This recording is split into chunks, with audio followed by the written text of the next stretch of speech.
পরিবর্তন আনবো। নতুন বাংলাদেশের স্বপ্নসারথী ডাক্তার শফিকুর রহমানের নেতৃত্বে ইনশাআল্লাহ নতুন বাংলাদেশের সরকার গঠিত হবে।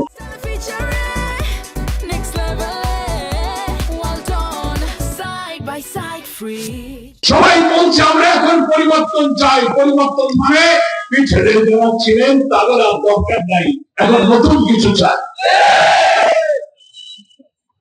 We need change. আমরা পরিবর্তন চাই। সে পরিবর্তন কারা আনবে?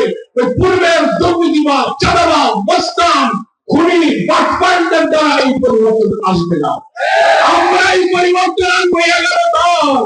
We will need, আমরা চেঞ্জ, আমরা পরিবর্তন চাই। We will bring the change. আমরাই পরিবর্তন আনবো।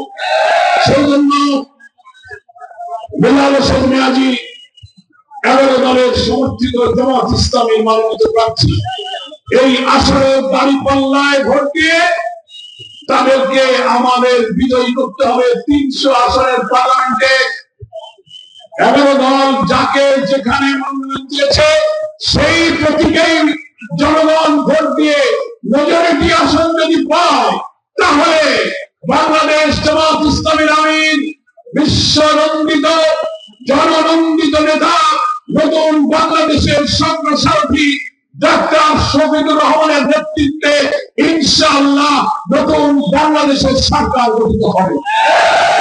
সেই সরকার গঠিত হলে আমাদের অর্থনীতি সচল হবে, দুর্নীতিমুক্ত ব্যবসা বাণিজ্যের ইঞ্জিনিয়ার পরিবেশ আমরা তৈরি করবো, নৈতিকতার উপর ভিত্তি করে একটি সমন্বিত শিক্ষা ব্যবস্থা চালু করবো, অর্থনীতি রাষ্ট্রের সব জায়গা থেকে দুর্নীতিকে ঝেঁটিয়ে আমরা বিদায় করে দেব, আইন আদালত ইনসাফ প্রতিষ্ঠিত হবে, মানুষের আশা আকাঙ্ক্ষা আমরা ইনশাআল্লাহ পূরণ করব। ডাক্তার শফিকুর রহমানের নেতৃত্বে 11 দলের সরকার গঠিত হলে এই ফরিদগঞ্জের মানুষের যে দাবি, কারিগরি কলেজ, স্টেডিয়াম, মহিলা কলেজ, ডাকাতিয়া নদী সংস্কার করে মৎস্য সম্পদ বানানো, পার্ক নির্মাণ, এর যে আরো যত দাবি আছে আমাদের মানবিক নেতা ডাক্তার শফিকের নেতৃত্বে আমরাই সেটা পূরণ করব।